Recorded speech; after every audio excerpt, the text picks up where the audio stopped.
Terima kasih kesempatan. Ada yang ribut nggak soal bom molotov? Banyak Pak. Aduh, Banyak come yang on, ribut. nggak objektif. Banyak yang ribut. Nggak ada. Bapak, Ada yang ribut nggak gedung DPR mau dibakar? Banyak Pak, pemberitaan come media on. juga banyak soal itu. Nggak ada itu. Pemberitaan media banyak soal itu, Sedikit. banyak yang mengecam. Iya, saya hormati itu, silakan. Sekarang ini ada yang berubah di dunia jurnalistik kita. Dulu wartawan bertanya itu untuk mencari kebenaran. Dan sekarang banyak yang bertanya seolah-olah sudah tahu jawabannya. Ini yang jadi masalah. Bertanya bukan lagi untuk memahami, tapi untuk menekan. Bukan lagi untuk menggali, tapi untuk menggiring. Dan lebih parah lagi, seolah-olah ingin menghakimi. Kita ambil contoh yang baru-baru ini ramai saat Najwa Shihab mewawancarai Presiden Prabowo. Banyak yang memuji Najwa karena dianggap berani. Tapi pertanyaannya, berani untuk apa? Kalau keberanian itu digunakan untuk menekan narasumber, itu bukanlah keberanian.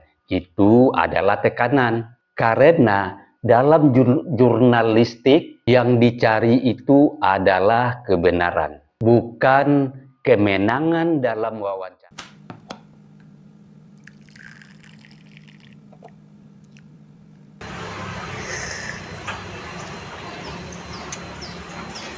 Bagi sahabat yang mau sloki unik ini, sloki tengkorak, ya silahkan klik keranjangnya ya.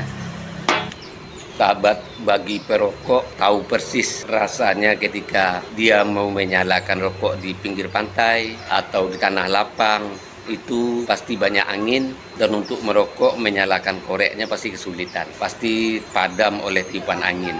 Tapi semuanya tidak akan terjadi lagi jika korek kita ini kapasitas gasnya besar. Jika sahabat ingin korek seperti ini, cek di keranjang produk.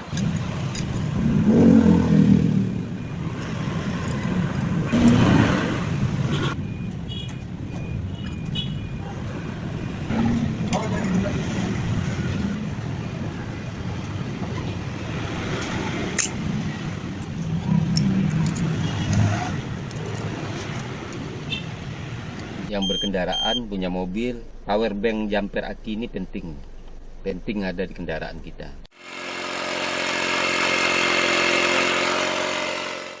Nah sahabat, ini juga penting di mobil ini buat handsfree kita. Jadi ketika kita menyetir ada telepon masuk, kita nggak perlu pegang handphone, ya langsung jawab di sini.